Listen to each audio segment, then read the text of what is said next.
MHT-CET परीक्षेच्या निकालावरून राज्यात राजकीय आणि शैक्षणिक वाद निर्माण झाला आहे. नांदेडमधील भाजपचे मंडळ अध्यक्ष तथा नगरसेवक आशिष नेरळकर यांच्या जुळ्या मुलांना MHT-CETमध्ये 99% मिळाल्याने काँग्रेसने परीक्षेच्या निकालावर संशय व्यक्त करत चौकशीची मागणी केली आहे.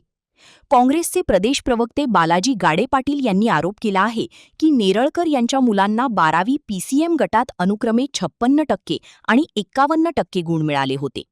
तसेच JEE परीक्षेतही त्यांना 51 आणि 28% मिळाले होते. मात्र MHT-CETमध्ये 99% मिळाल्याने हा निकाल कसा लागला याची चौकशी करण्यात यावी अशी मागणी त्यांनी केली आहे. पेपरफुटी आणि भारतीय जनता पक्ष यांचं अत्यंत जवळचं नातं आहे. अनेक पेपरफुटीमध्ये दिसून आलेलं आहे. नीटमध्ये भाजपचे लोक होते, TETमध्ये भाजपचे लोक होते. अगदी नीटमधनं भारतीय जनता पक्षाच्या अनेक नेत्यांच्या घरामध्ये गुणवत्ता यादीमध्ये आलेली उदाहरणं देशामध्ये अनेक न्यूजवरती आपण पाहिलेले आहेत. आता नांदेडमध्ये असाच प्रकार MHT-CETमध्ये सुद्धा घडलेला आहे. नांदेडचे भारतीय जनता पक्षाचे नगरसेवक आशिष नेरळकर यांचा मुलगा आणि मुलीला अनुक्रमे 12वीला मार्क 56%, 51% असे मार्क आहेत PCM ग्रुपमध्ये आणि JEEच्या परीक्षेमध्ये 51% आणि 28% त्यांना मार्क आले. मात्र MHT-CETच्या परीक्षेमध्ये त्यांना 99% आलेले आहेत. हा अजब प्रकार नांदेड जिल्ह्यातल्या MHT-CETच्या या विद्यार्थ्यांचा भारतीय जनता पक्षाच्या घडलेला आहे. यामागची कारणं काय? यांना पेपर कुठून मिळाला? एकीकडे गुणवत्ता दिसत नाहीये आणि दुसरीकडे मात्र 99% येतंय. हे भाजपच्या घरात येणारी गुणवत्ता 100% पेपर फुटीतनं येते. यावरती देवेंद्र फडणवीस चौकशी करून कारवाई करणार का? याचं उत्तर महाराष्ट्रातल्या सामान्य कुटुंबातल्या विद्यार्थ्यांना त्यांनी दिलं पाहिजे. कारण या देशातल्या गरिबांची लेकरं ही अत्यंत सामान्यपणे अभ्यास करून मेहनत करून आपल्या भविष्यासाठी लढत आहेत आणि दुसरीकडे भाजपचे लोक मात्र त्यांचं भविष्य पेपरफुटीतून चोरत आहेत. याचं उत्तर देवेंद्र फडणवीसांनी महाराष्ट्राला द्यावं आणि चौकशी करावी. अवनी आणि आरुष नेरळकर अशी या जुळ्या विद्यार्थ्यांची नावे आहेत. 12वी आणि JEEच्या निकालाच्या तुलनेत MHT-CETमधील उच्च पर्सेंटाईलवर प्रश्न उपस्थित करत काँग्रेसनी मुख्यमंत्री देवेंद्र फडणवीस यांनी या प्रकरणाची चौकशी करावी अशी मागणी केली आहे. दरम्यान नगरसेवक आशिष नेरळकर यांच्याशी संपर्क साधण्यात आला असता त्यांनी या विषयावर माध्यमांशी बोलण्यास नकार दिला. या आरोपांनंतर CET सेलनेही स्पष्टीकरण देत परीक्षेतील गैरप्रकाराचे आरोप फेटाळून लावले आहेत. CET सेलच्या म्हणण्यानुसार 12वीतील टक्केवारी आणि CETमधील पर्सेंटाईल या दोन वेगळ्या संकल्पना आहेत. एका परीक्षेतील गुणांच्या आधारे दुसऱ्या परीक्षेतील कामगिरीचे मूल्यमापन करणे योग्य नसल्याचे त्यांनी स्पष्ट केले.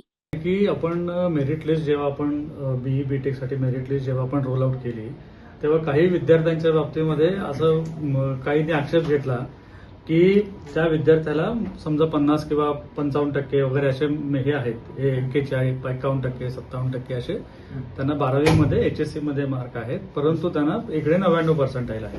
तर हे कसं काय शक्य आहे? तर पहिली गोष्ट आपण लक्षात घेतली पाहिजे की आपण एका दुसऱ्या परीक्षेच्या परफॉर्मन्सच्या आधारे आपण या परीक्षेकडे बघतोय.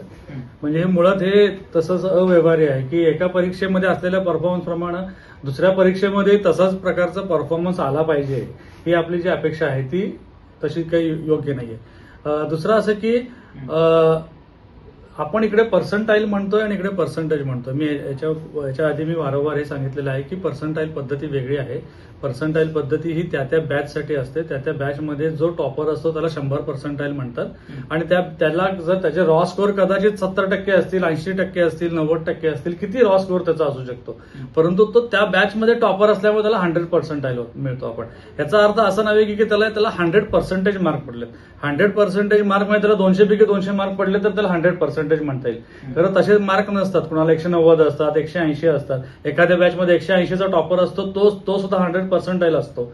एखाद्या बॅचमध्ये 190 वाला असतो तो पण 100% असतो. एखाद्या बॅचमध्ये 170 वाला असतो तो सुद्धा 100% असतो.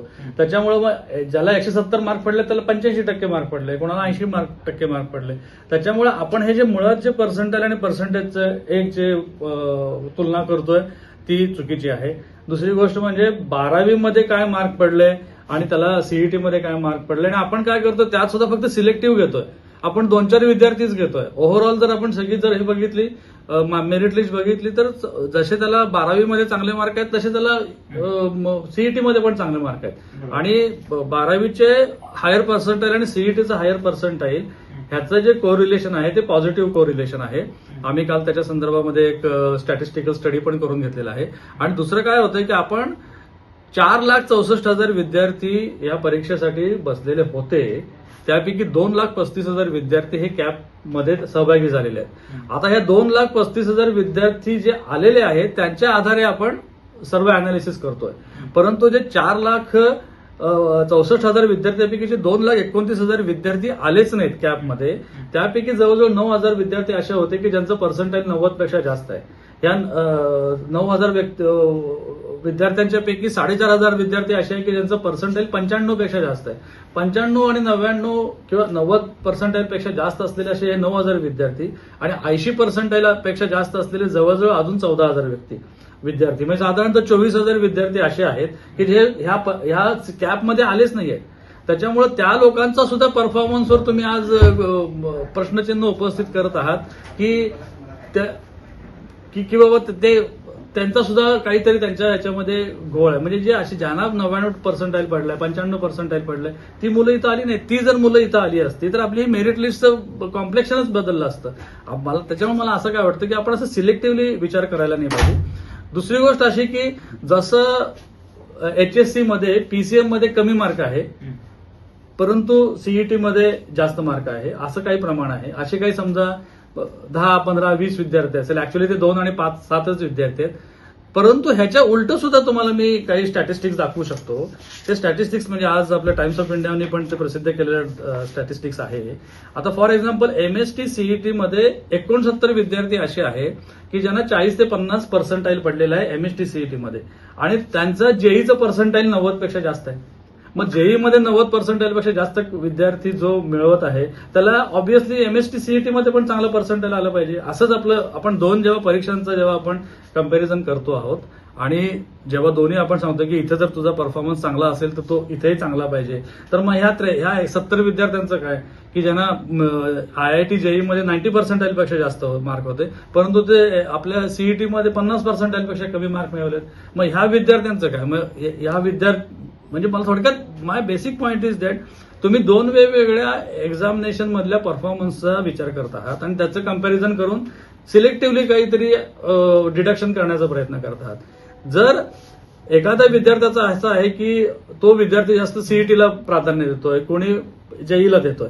आता झालेलं आहे कसं की 12वीच्या मार्कांना आपण कुठल्याच प्रकारचे वेटेज ठेवलेलं नाहीये. त्यामुळे 12वीच्या मार्कामध्ये फक्त 45% पर्सेंटाईल, 45% त्याला मार्क क्वालिफिकेशनसाठी असायला पाहिजे आणि रिझर्व्ह कॅटेगरीमध्ये 40 मार्क जरी त्याला पडले, 40% मार्क पडले तरी तो क्वालिफाय होतो. आणि त्याचबरोबर 0 पर्सेंटाईल ठेवलेला आहे आपण इंजिनियर किंवा BE BTech साठी. म्हणजे एखाद्या व्यक्तीला जरी 0.6 पर्सेंटाईल असले तरी सुद्धा तो कॅप राऊंडमध्ये येऊ शकतो. अशा तऱ्हेची आपल्याकडं ही इलिजिबिलिटी असल्यामुळे मुलं CETला जास्त प्राधान्य देऊ शकतात आणि ते CETला प्राधान्य दिल्यामुळे त्यांना CET मध्ये as compared to HSC mark येऊ शकतात.